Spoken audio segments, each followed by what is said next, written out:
We have volume, I think this. Yes, you've got audio coming. I got to turn up the mute button. Yeah. Hello, hello. Hello. Okay, we got it.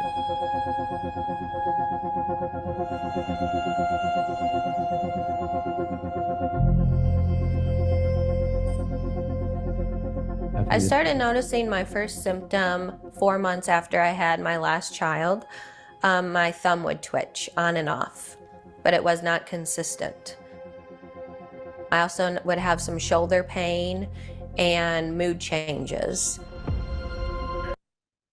Yeah, I'm not going to go to all these videos, but I want to give you, when you get it access and by internet, you can look at that. This testimony how we try to end Parkinson's. So just an entertainment. Just when you have a better view than this one over here. So that's where we going to start.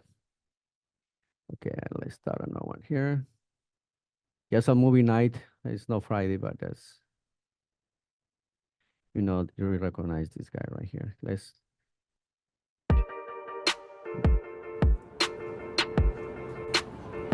New York City is no easy place for the weak or the infirm. It's busy, it's brash, and it's crowded, especially for someone like me living with Parkinson's. It's an incurable movement disorder that leaves me constantly at risk of tripping over my own feet or even of a bone-breaking fall.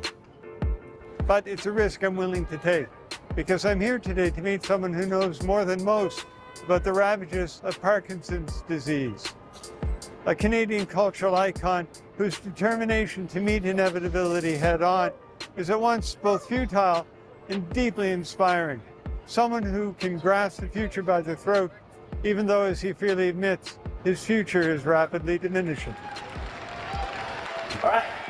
All right, this is an oldie, but,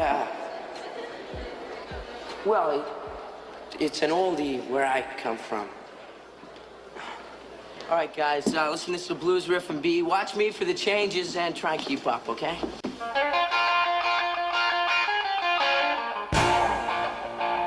There was a time when the name Michael J. Fox caught.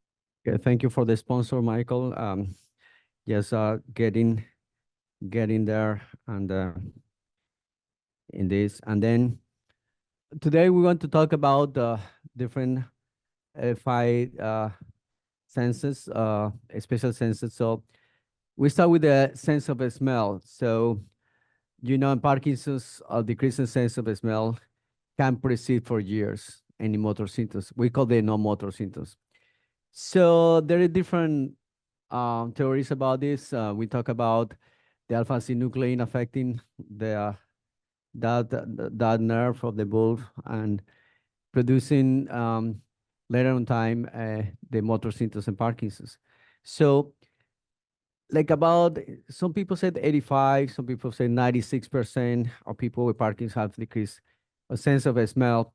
And this symptom has been very, actually, something that had been in the pandemia, has been something people losing the sense of smell or taste because the COVID. And back in more than 100 years ago, we had the Spanish flu. And with that, that's something that did happen in this second pandemic in our modern life. Didn't happen that is the vancomycin encephalitis. So in the previous lecture, I showed you a movie, The Awakenings, with the encephalitis lethargica, that is a form of Parkinson that people were not able to move. And at that point, they discovered levodopa and people start moving. So the sense of smell is connected with the sense of taste. Actually, they go in one area of the brain is the solitary nucleus. So if you think about it, when you want to taste a wine, the people that very professional, they do first smell the wine, and then they place it in your mouth.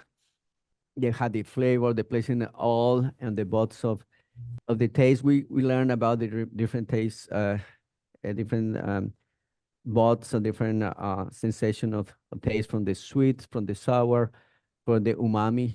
I don't know, you know what the other sense, you know what the umami is? It's like the flavor is come from Japan, the Japanese. It's a Japanese.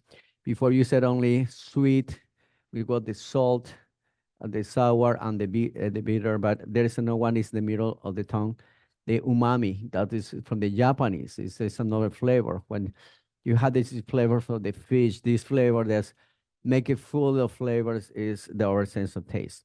So, but many people, especially here in America, they like the spicy, but the spicy is not a taste. It's actually it's a pain. I mean, a lot of people like to suffer the pain. They like the jalapenos, and you know that it is a different nerve. It's not. But some people that lost the sense of the smell, taste, they just want to suffer. They like it. They like the flavor. That's actually not flavor. Um, I want to in some point and talking about vision. You see, it's very common that when you guys come to me and say I have a problem with my vision, double vision. It's one of the main topics we want to talk today because talking to the smell and taste, you are very familiar with that with the vision. Most of you come to say and tell me no, but I already went to my eye doctor and they said my eyes are fine. And we want to have a lecture today of a neuro-ophthalmologist who will talk a little more about this. So it's very important because the vision and the perception in Parkinson's, the retina could be affected for dopamine. The vision at night is different. There could be a double vision.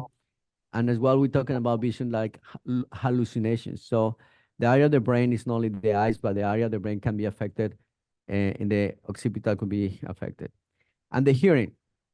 So not direct relationship with Parkinson's, but the connection, but as well how with a good hearing, you can have a problem with balance, but as well, we want to learn there's something, we an issue with perception. Most of the people with Parkinson's, they're thinking the hearing is fine. And actually, they find themselves like speaking loud, opposite what the reality is. They're thinking, no, I think I speaking too loud, but the wife or the caregiver said, no, he's not speaking, it's very soft. But they have the feeling in the brain that actually they're speaking too loud. That usually is not the case.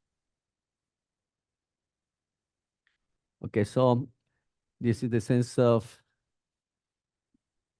the spatial senses right here. So I went for the human senses. So the spatial and general senses, we have to, so there are some receptors, like you went to the receptors to have your TV, you have the antenna. So we have receptors that tell your body, like the mechanoreceptors, if something is hard, you have the temperature, is very important, if something is too cold, is too warm, or you want to have the coffee, is too warm, that protects you. So nociceptors, proprioception. So it's very important when walking, we know how the toes are moving without even moving. So that's important for balance. Some people with Parkinson's have another issue with neuropathy. They don't feel that, and that affects their balance. Chemoreceptors as well, if something is too acidic or there is something that affects your skin, so that will protect you. The touch, so that's a very complex system with the skin. Actually, the skin is the biggest organ that we have. The skin is a very complex. If you see now, that's the skin, no, but the skin is very important. They have the hairs they have there is important for get some proprioception or get some sensation and contact with the outside world. The vision is very important again to, especially in Parkinson's, we'll see hallucinations. In Lewy body dementia, the vision of the pathway for the vision hallucination is important. Is effective for Parkinson's, and we actually see Lewy body dementia. The area for the vision is affected if we do a PET scan. So I don't want to tell you about how the eye works when there is an issue with the eye. I want to send it to see the neuro-ophthalmologist. Again, we want to have a lecture about that. Here in town, we have Dr. Jody Abrams. Most of you have an issue with vision, I send it to him, and we have a very good relationship. And he was part of the medical board of the Neuro Challenge. And again, we are two different organizations that we work for the well-being in people with Parkinson's. So Dr. Jody Abrams usually sometimes can prescribe to you prismatic lenses. We're going to talk in the lecture later in time. These just are tips that we're going to talk about. And hearing, again, you see here in the ear, the amplification, the external ear. We have the middle ear, which is just getting amplification of the sound. And finally, the inner ear is very complex. It's an special proprioception for the head. The semicircular canals to move the head one side to another, side to side or back and forth. And there's a couple of pouches full of fluid we call the sacculum and the utriculum that give the sensation when you're in the car back and forth, or you are like British said in the lift or the elevator, you go up and down. They can help you with that kind of balance. But some people have dysfunction of that and have the perception they are moving, and that can affect the balance. The taste and the smell, they are what we call chemical, spatially sensory. So remember, you have a cold or something, your sense of the smell is affected. Sometimes the food doesn't taste the same because we said about 50 to 75% of taste is smell. So you don't feel the sense of smell is affected, usually the taste. So look at how this part here is how you get all these receptors for the sense of a smell. So this is one of the part of the dopamine or the alpha-synuclein affecting these receptors, or go to this part of the olfactory nerve, and finally go to the area of, we call entorhinal area of the brain. Actually, this is the only cranial nerve, this is the cranial nerve one that doesn't relate in the thalamus. It goes directly to the brain. It's like you have a scent and smell. You remember you have a sweetheart in high school, having a special cologne. You smell that, get to you. Oh, I remember. They give me, they give you remember things. So it's connected with this. So the sense of smell is something is have no connection. It's like go directly to the big boss who do the brain. It's the only afferent or sensation that doesn't go directly to the brain. So we talk about the touch, we have the hearing, so let's go with the next one. Okay, there are different articles. You can, again, I'm not going through all of this, but I just tell you about this is the National Library of Medicine is a good resource when you have a question, again, and we talk about Dr. Google. There are many people going and read in the internet. So when you have any question, go to the National Library of Medicine, and you can get an answers for many things. So here they give you the explanation why the sense of the smell is affected, how prevalent is the decrease of sense of smell and taste. So again, we're thinking this is the first place in your body. We talk about infection in the past when the alpha-synuclein get to you. That's why we're thinking about, like an example as well, getting with the COVID, getting through the brain, and depending how bad is the infection, you can lose the sense of a smell or taste. And we have some reported cases of people with COVID as well developing later on Parkinson's. No as prevalent so far, but again, we're very early in the game, even though we have 5 years, it's 2019. We're talking 2024 and still have some issue with the COVID, and it's still very scary waves back and forth. Still some controversy about vaccination. Still people fighting with me about vaccination or no vaccination. Unfortunately, this has been politicized. Many people have the flu vaccination, but not the COVID. But again, in any case, you can take your chances. So I recommend not to. Okay, so smell and vision difficulties in Parkinson's. Again, I place these articles. When you go to this in the website access, you can go to the full article and look in how the sense of the smell is affected. So the loss of sense of smell is very prevalent. Some people said 85, some people went to the 90%. The vision, we talk about that. So let's talk a little more about it, just to give you a little tips while you want to see the lecture in a second. So if you imagine the eyes, each eye has 6 muscles. And for the 6 muscles, we need 3 nerves to move these muscles and coordinate the movement. So if they move at the same range, they project only one image in your brain. But you know, Parkinson's about stiffness. If one muscle get a little stiff, then get one eye get behind and start moving like this. We call saccades or nystagmus.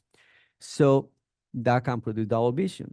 So that's why we sometimes send to a neuro-ophthalmologist. You go to the regular doctor and say, no, your eyes are fine. But you go to a neuro-ophthalmologist, they find that, and they can treat this condition with prismatic lenses.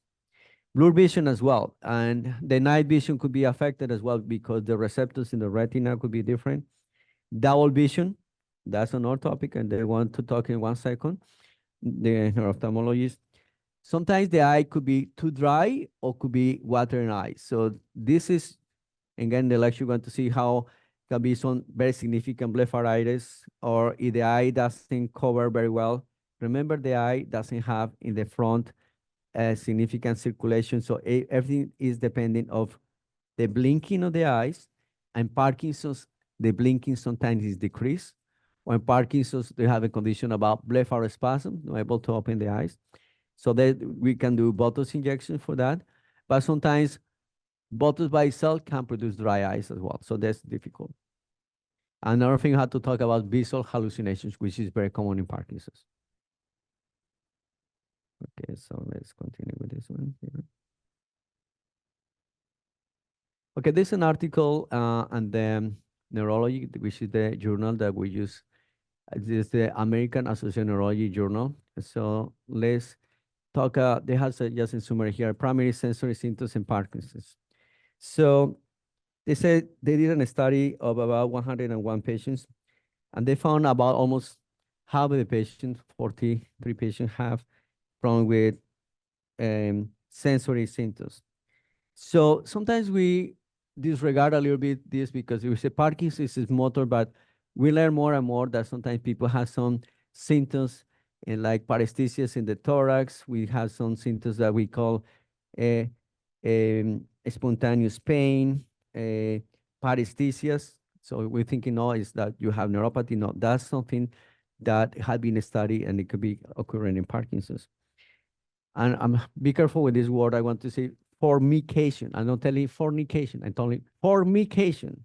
It's a letter different, but formication is a hallucination in the skin. It's like feeling a crawling. And we're talking about fornication. Remember, this one word could be one letter could be a big difference. So you say here is formication. Occurring, like it's feeling, and it's very common that people with Parkinson's or too much dopamine sometimes with medication feel like a box crawling in the skin, and it's very annoying. Sometimes it's confused with Rett syndrome, or sometimes actually people can't see in it, so it's more visual hallucination. So we're talking is the sensation in the skin. Okay, so let's go for another one here.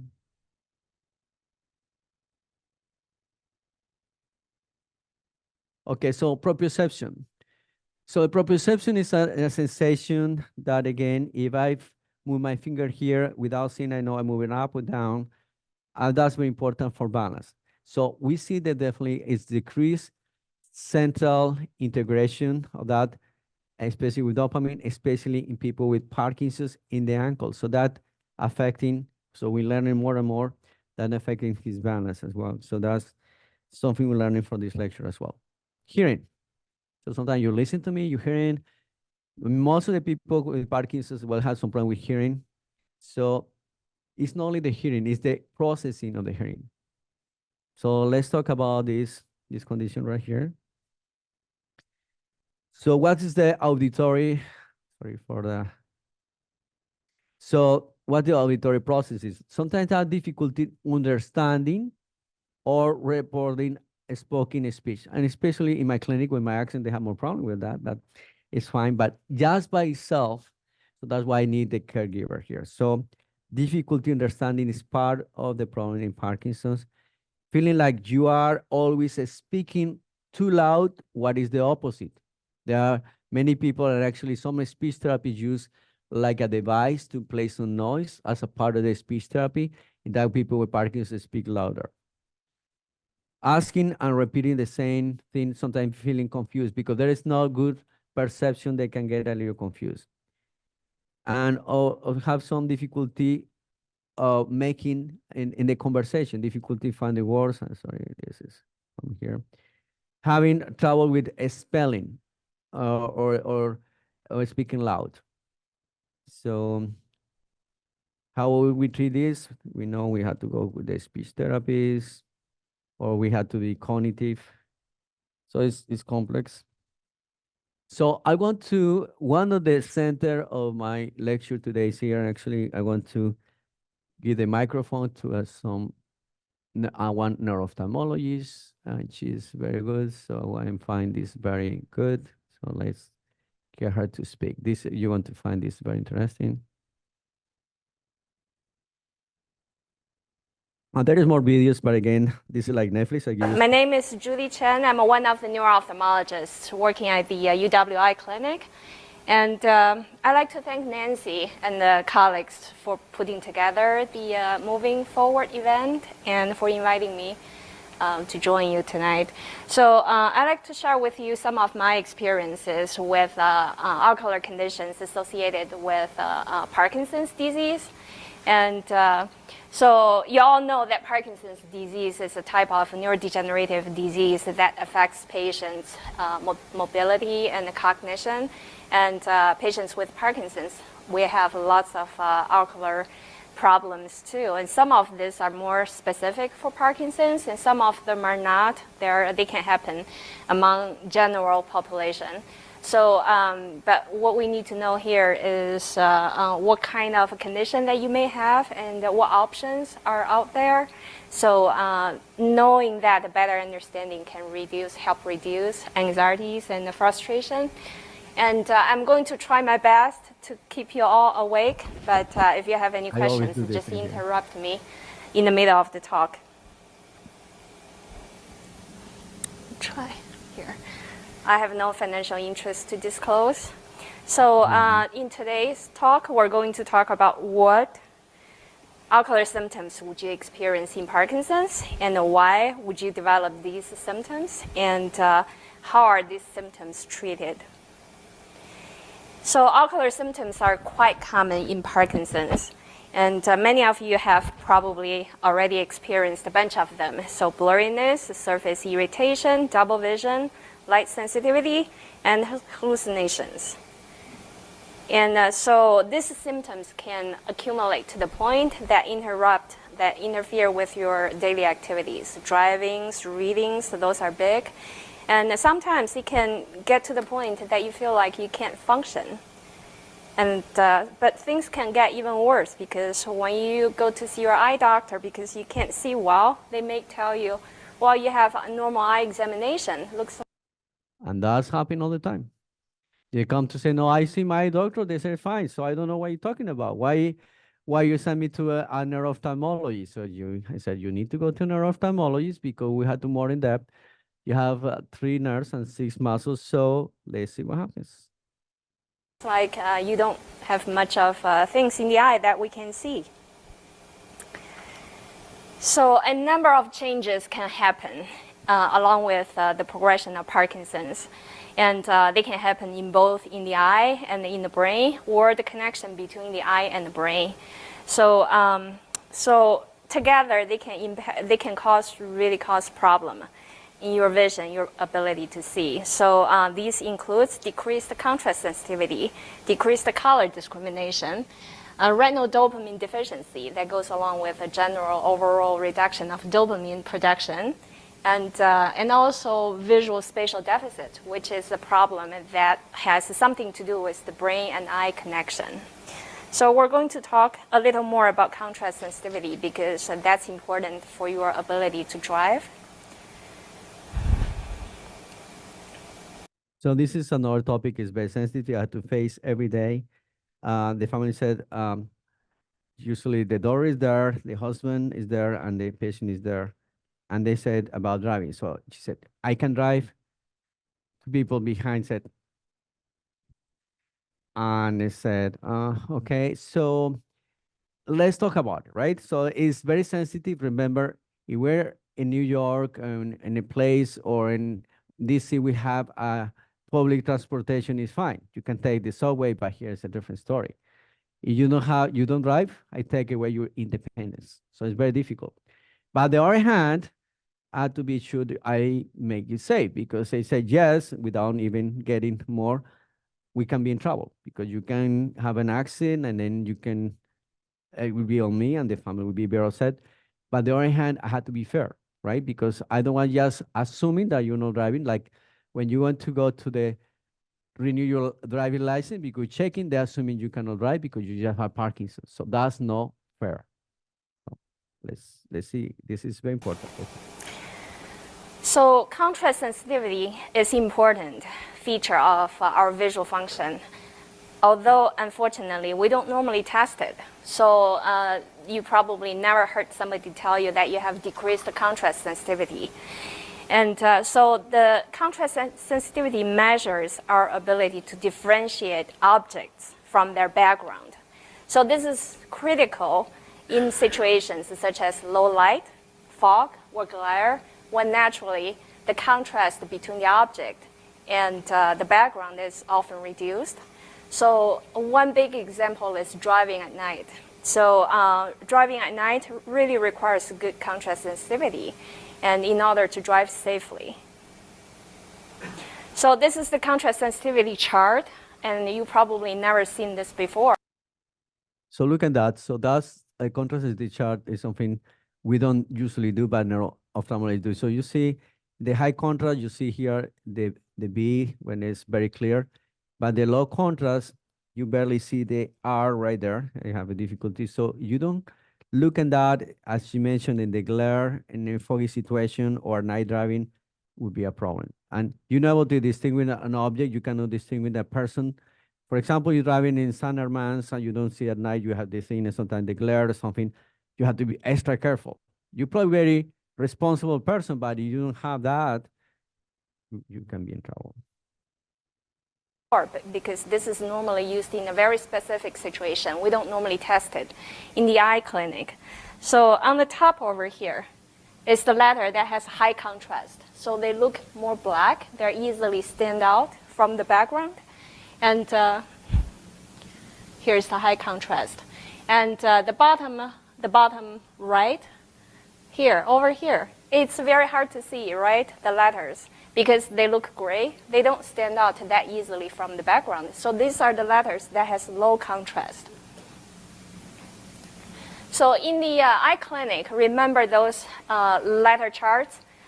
Those are the letters used to test high contrast. And those are testing how small you're able to see the letter. But they are very high contrast. So you may be able to see a very small letter, and your vision might be 20/20. But you still have difficulty driving at night because you couldn't tell there's a car coming at you. That's because you have normal high contrast sensitivity, but you don't have a normal contrast low contrast sensitivity. That's more important than the letter vision for your driving.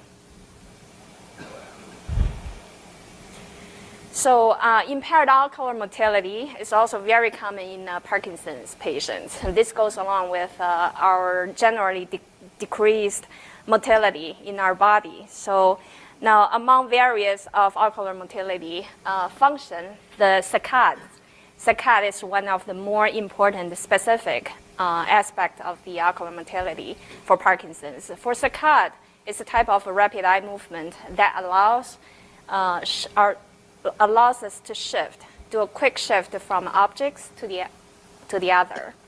So you have this concept clear. So basically you are driving, sometimes you just have to look very fast to see what's coming. So that is a cat. It's a very rapid movement. Like just imagine you guys watching a tennis match. So you look, or finally you are driving and you have to look, somebody comes from here, you have to react like this. Unfortunately, in Parkinson's, that reaction is delayed, or when you move like that, if the one eye doesn't move very well, then you have a double vision. So that could be a big trouble. We need to do this rapidly and precisely, but Parkinson's patients, we normally have a slower and imprecise saccade. So the problem will be, it's hard for you to scan in the environment, scanning objects from here to there. And when you read, you find it hard to scan words on the book. And in addition to decreased saccade, patients with Parkinson's can also have difficulty keeping their eyes still when you try to fixate on an object. So that puts another challenge to your ability to look at things clearly. So now ocular surface irritation, tear film dysfunction. This is probably one of the common ocular complaints in Parkinson's disease. And so now here's the picture. This is a very common type of picture that we see in clinics.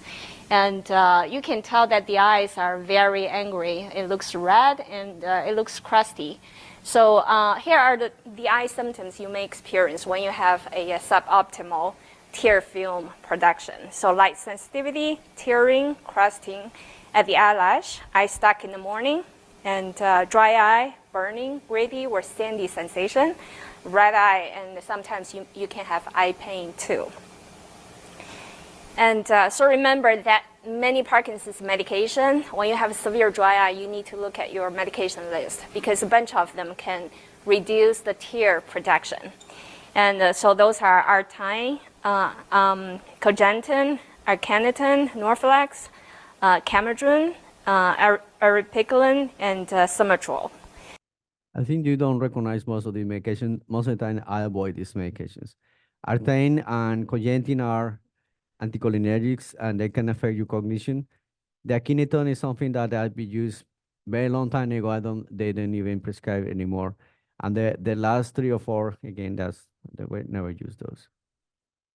And they reduce the production of tear film.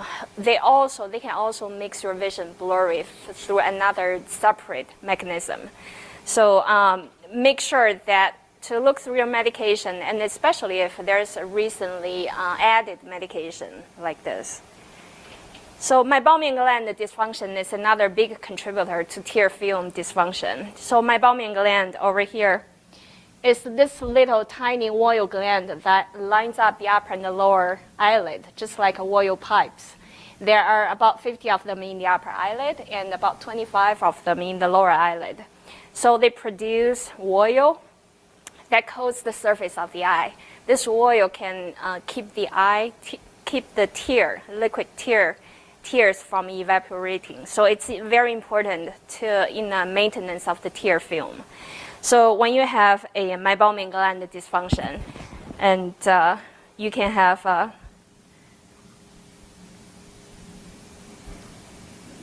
all kinds of eye changes. And so can you see it clearly, the picture? So the top picture over here shows the hardening of the oil gland. So as a result, there are clogged up of the opening of the oil gland. And this picture over here shows some infection. And after that clogged up of tear film, oil gland, and then there's the inflammation of the eyelid. And so in chronic stage of inflammation, the eye, you may have skin changes, you may have crusty stuff. Move that a little bit. So treating meibomian gland dysfunction or tear film dysfunction doesn't require fancy technologies. You can do it. It's affordable. It's a home therapy. All it takes is your hard work on your part. So basically, this is what we call home hygiene, late hygiene treatment. And many of you are probably familiar with this therapy. So it consists of a warm compression, 5 minutes, followed by a lid scrub for a few minutes. After that, put in the artificial tears. If you don't do the first and second step, just put in the artificial tears, it's not going to work. It's just waste your money. And so warm compression, you use a heating pad or just a warm washcloth. Just put it over your eyelid for 5 minutes. That can help soften the oil duct. And after that, you use a wash towel to just soak with a baby shampoo, and then close your eyes and scrub the margin of the eyelid. Get rid of that little hardening at the opening, and then that will open up the oil duct, and then so the oil can come out freely. So after that, you do artificial tears. And many patients, they just do this twice a day and incorporate into their daily bathroom routines, and they like it. Once you enjoy the results, you're not gonna forget doing it. All right, any questions so far? Now we get into one of the most important part with the double vision, so I want to pay attention. And on the other part, in general, but I think sometimes you can get to that, so you already have an advice. It's very, it's something you can do at home, just place a worm there. Sometimes people get it very, very bad, and sometimes you get the attention, but for the most part, you start doing these very simple things at home, you can prevent major problems with your eyes. Can you all hear me? Okay, good. Nancy. If people were experiencing that problem, would that be an ophthalmologist, an eye doctor appointment, or would they just see their usual doctor? Well, usually you start out with eye doctor if you're not sure, if you have significant eye symptoms. And but if you're familiar, you've already seen the eye doctor, and you're already told that this is the problem, you can just work hard at home with this lid hygiene. It can actually sometimes really clear up your vision too. And all right, so we're going to switch gear to talk about double vision. Just to make sure I make myself clear, I'm going to have a little quiz, so you really need to listen carefully. So double vision. So first question, how many of you have ever experienced the double vision? So the question for here, any with double vision here, anybody? Nobody has double vision? That's one, a couple of people, okay. Not many, actually less How than many? I expected. So double vision is very common in Parkinson's and also among general population too.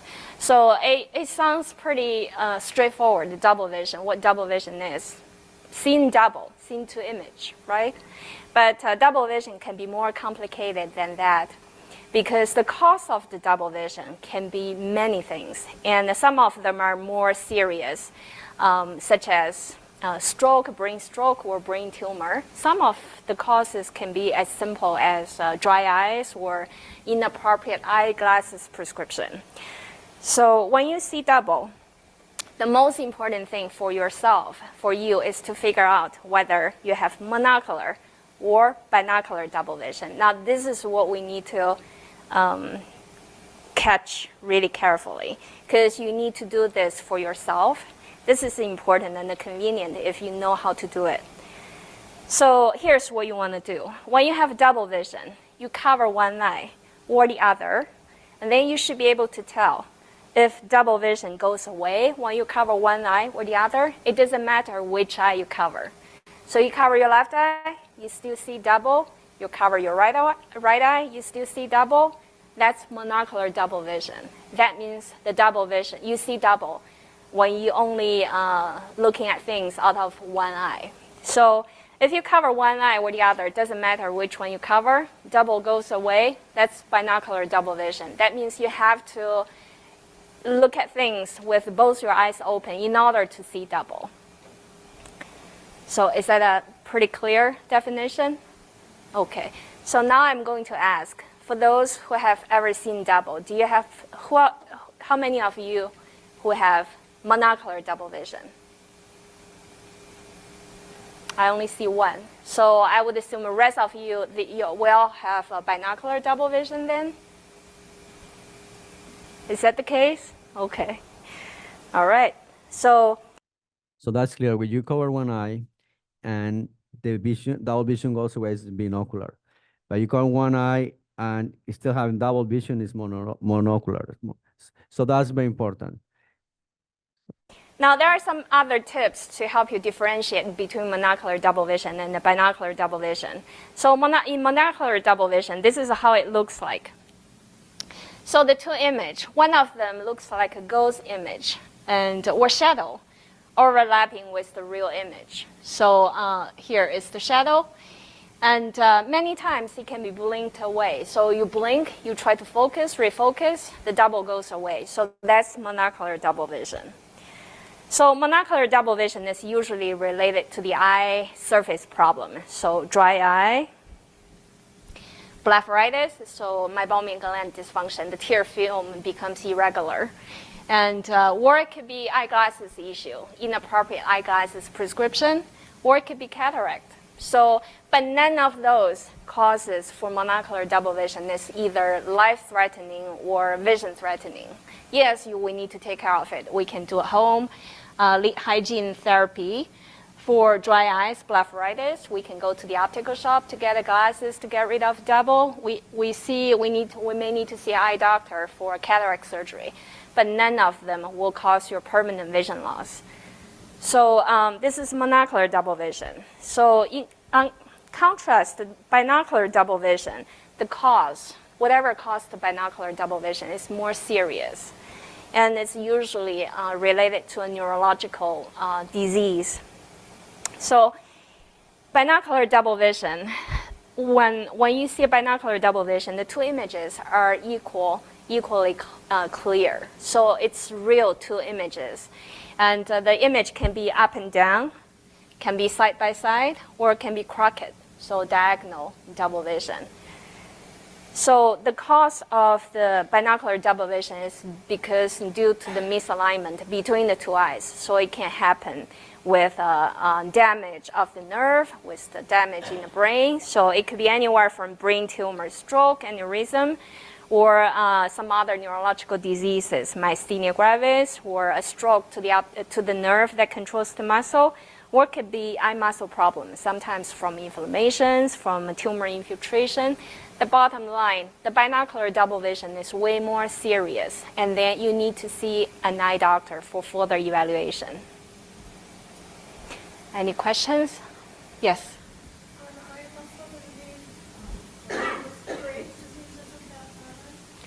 Yes, so Graves' disease is... Repeat the question. So your question is Graves' disease causing the binocular double vision? The answer is yes. So we all know. So do we all know what Graves' disease is? I said that's thyroid, so I thought you were talking. Right. It is. Graves' disease is a type of thyroiditis, so inflammation of the thyroid. And in a small proportion of patients with thyroiditis, inflammation of the thyroid, somehow this inflammation also attacks the eye.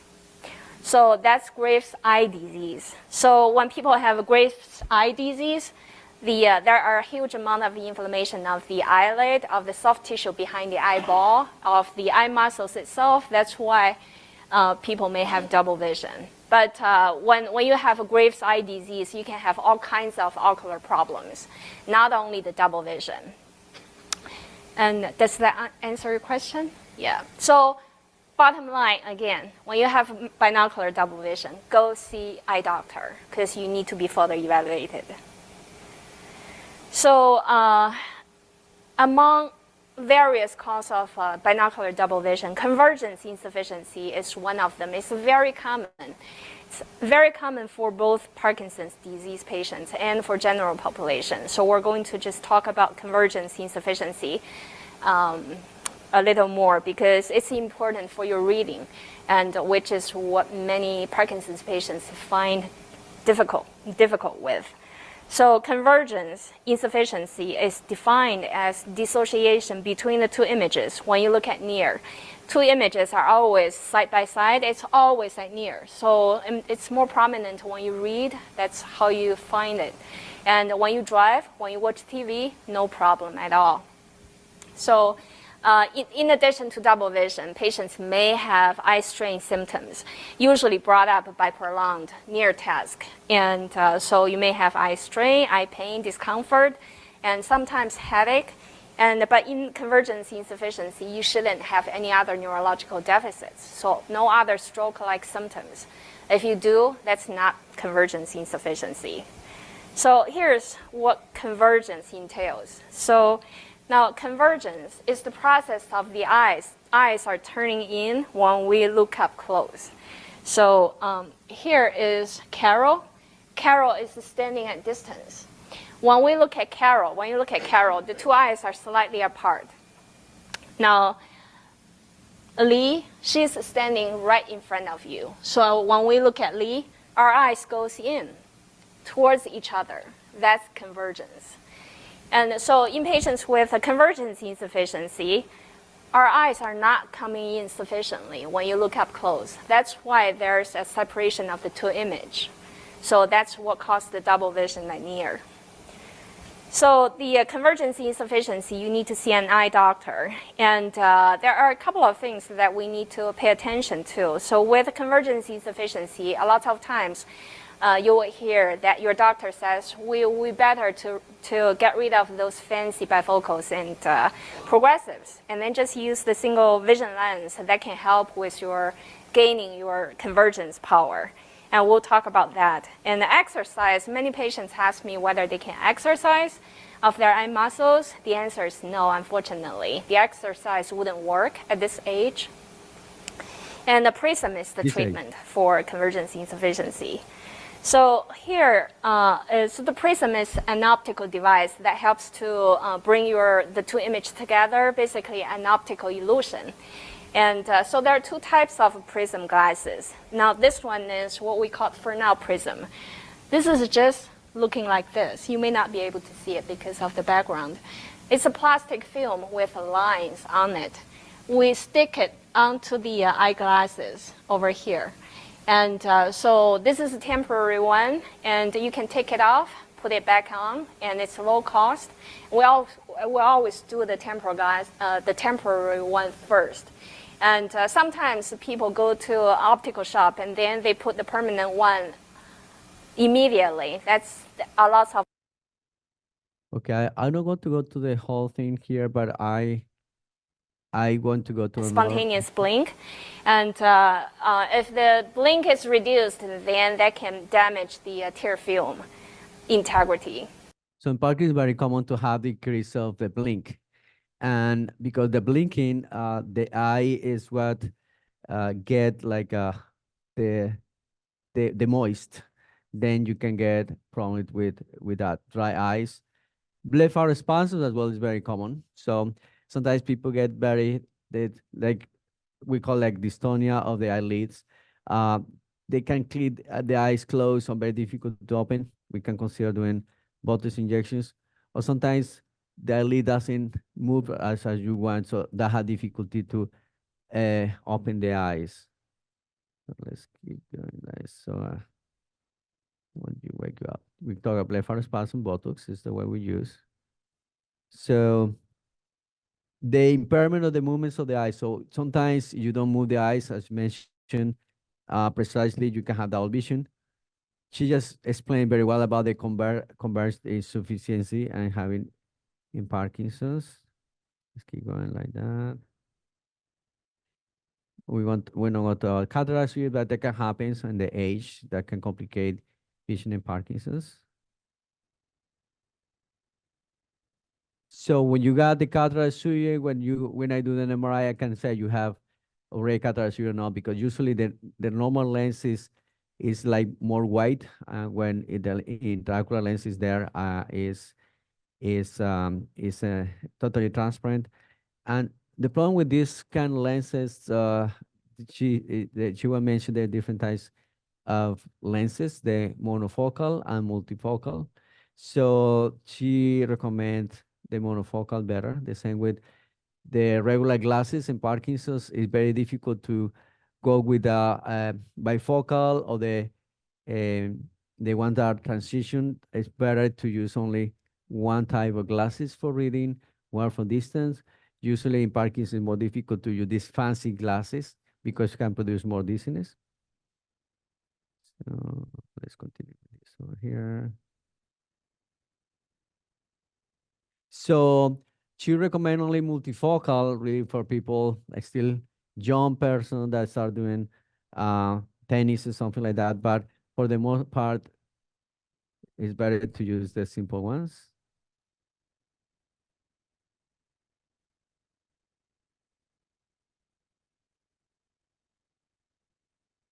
She is very interested in sleep disorders and Parkinson's, as we are as well. And you know, vision has to look like the brain is like an internal vision. Still, you have some visual hallucinations or vivid dreams.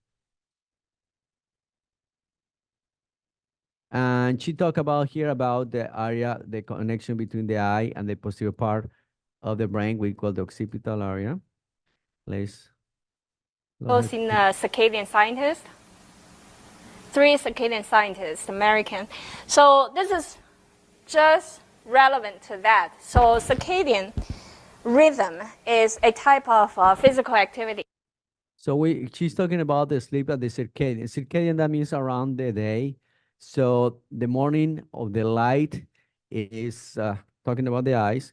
When we had this light therapy, you produce the hormone, the cortisol, to make you awake. And the night with less light, eyes again, you supposed to produce another hormone, which the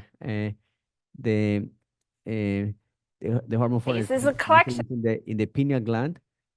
But usually we don't have that later on time, so usually that's why we don't sleep.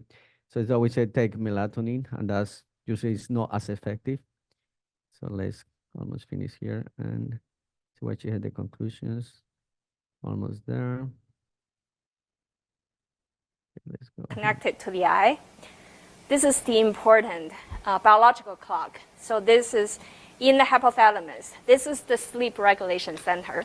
So basically, the external light is transmitted through a specific path.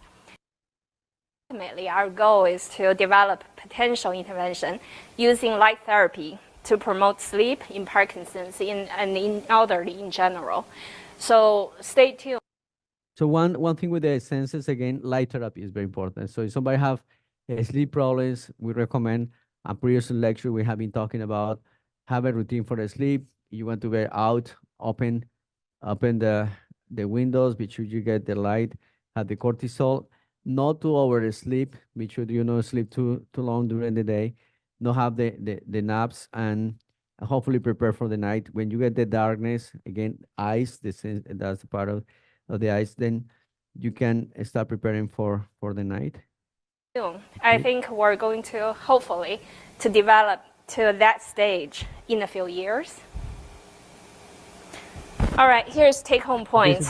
So number 1, among patients with Parkinson's disease, aggressive home hygiene therapy can help alleviate dry eye and blepharitis. Number 2, avoid bifocal and progressive glasses. Stay with single vision glasses and for distance and near task.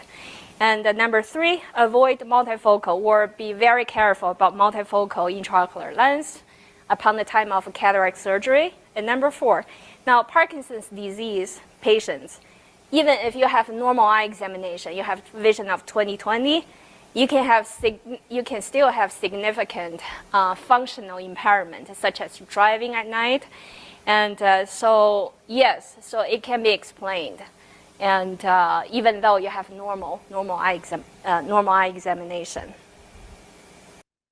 So that's very important, because many times many people come with normal eye examination and still having problem with vision.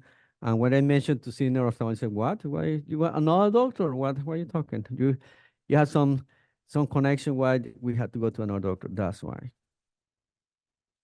Okay, so there is more videos you can access. I place in a hyperlink here. I don't want to go to that one here, but they would go from every sense of special senses and talk to the epidemiology and how that affect with Parkinson's vision. We talk about that, and then we start with music. We finish with music with Michael J. Fox. So again, the special senses make us enjoy the life. So a good music, a good just looking sunsets, that's the vision. So enjoy that, enjoy your special senses, and sometimes they can affect Parkinson's, but when they understand that a little better. And sometimes we have the way to improve quality of life in people with Parkinson's, but as well we need to see how that can impair your quality of life or your ability to drive, for example, or your ability to understand or sleep, hallucination, and so on. Okay, so I want to finish here, and I want to be open to questions and suggestions for the next talk. Any questions? You're still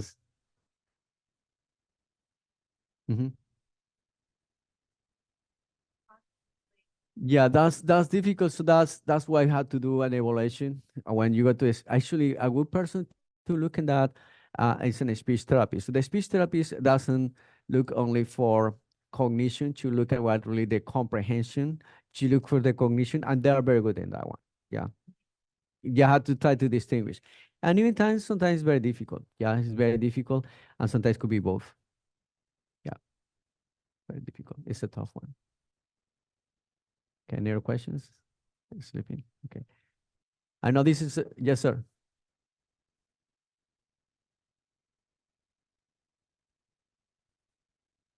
Sorry, sir, again. Okay, so we're talking, so the question is about the regular glasses. So why? So in the lecture, we say that actually bifocals or the transitional, that actually produce more confusion in Parkinson's, because when we have the regular movements, you can transition to one area to another. In Parkinson's delay, actually going through these kind of special glasses, so from bifocals or transition, actually produce more confusion or dizziness. So that's why they recommend to you. You need to read, use the one for read. You have for distance, use for distance. That's what they found. Because the issue is, again, you need the saccades or the movements of the eyes to move fast, but that doesn't happen in Parkinson's as well. Then you have double vision and feel dizzy. It's like, I don't know, you experience when you get a new glasses and the formula is too intense, you start feeling dizzy, something like that. So that's we explained about the saccades or the rapid movements in Parkinson's doesn't happen that fast. Remember, Parkinson's is about like slow movements, and try to get fast, the brain doesn't adjust to that, or the eyes doesn't move at the same pace, then you have double vision. So that one usually doesn't work well. That answer your question? Any other questions?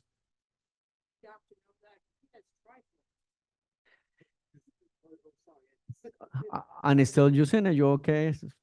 So again, are you single? No. Okay. The single glasses we're talking now. It's single. Yeah. So I don't know. Again, it's very difficult. Even with the transition, even on high parking, sometimes just the first time we use it, this kind of transition is difficult. It's not perfect, and you have to use like bigger lenses. But I found the neuro-ophthalmology is very useful in people with double vision and Parkinson's. Usually they come with prismatic lenses, so they can help a lot. Yes, sir.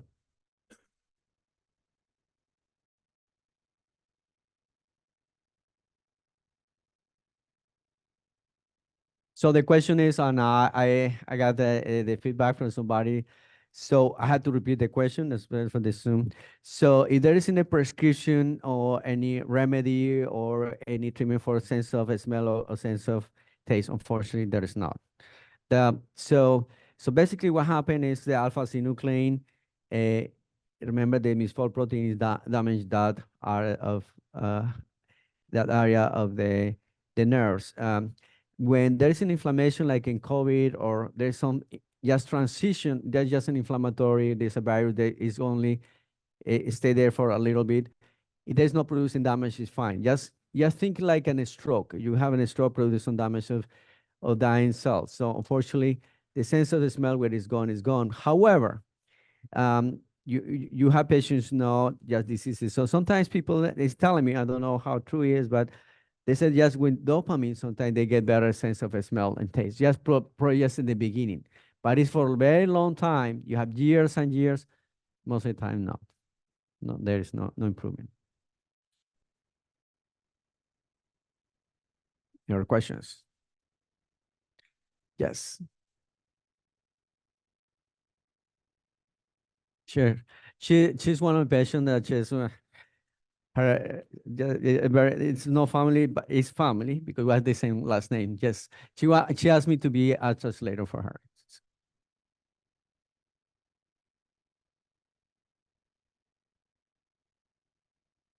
I'm Beatriz Franco. I'm from Colombia. I am from Colombia too. Thank you for coming.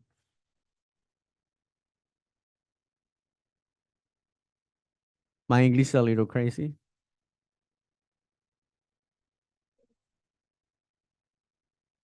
I have about 10 years of having Parkinson's disease.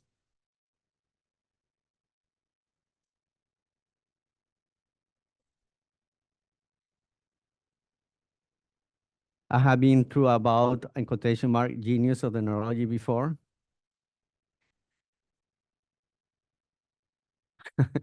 That I think they win the medical diploma in a bingo.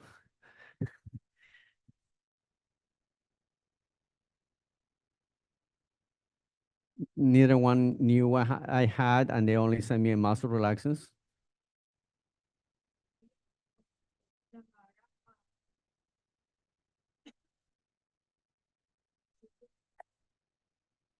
Somebody asked me to call you where you work.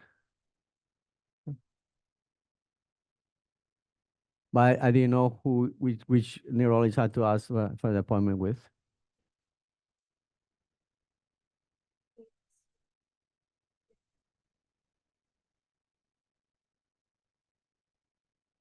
She was asking for advice for the secretary about which neurology, if were your mom, what neurology she will recommend.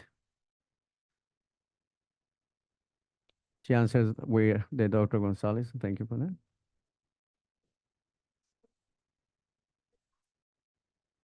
I have been with going to him for about 6 years.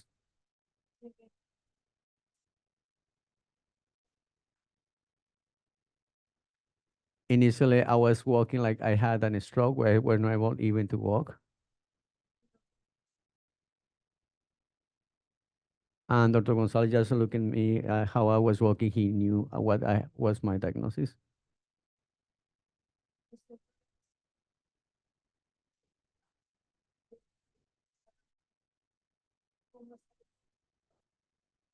I have been with him for about 6 years. I'm very happy the way he's treating my disease.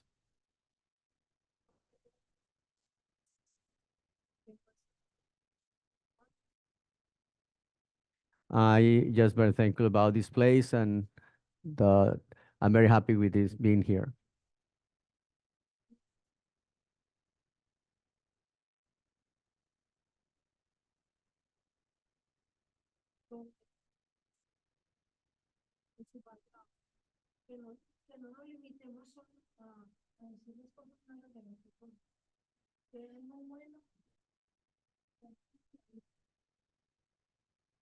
She's talking about some reviews that get in internet. So unfortunately, sometimes we are in a rush and something is, it seems that you're getting some bad reviews from me, and unfortunately, it's not always the best review. So she's inviting to, if you're willing to write a review, will be good for me. That's what she says.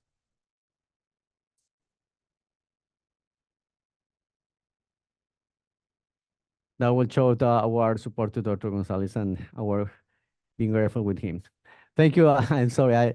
Dr. Gonzalez approved that mention, and I appreciate that. I appreciate that. And again, that take me to a place that sometimes, like this morning, we're just overbooked. Sometimes sometimes you need to wait, or we're in a rush. Again, we as human beings, we try to help you, but sometimes it's like this morning, they placed me 14 people. We're totally overbooked.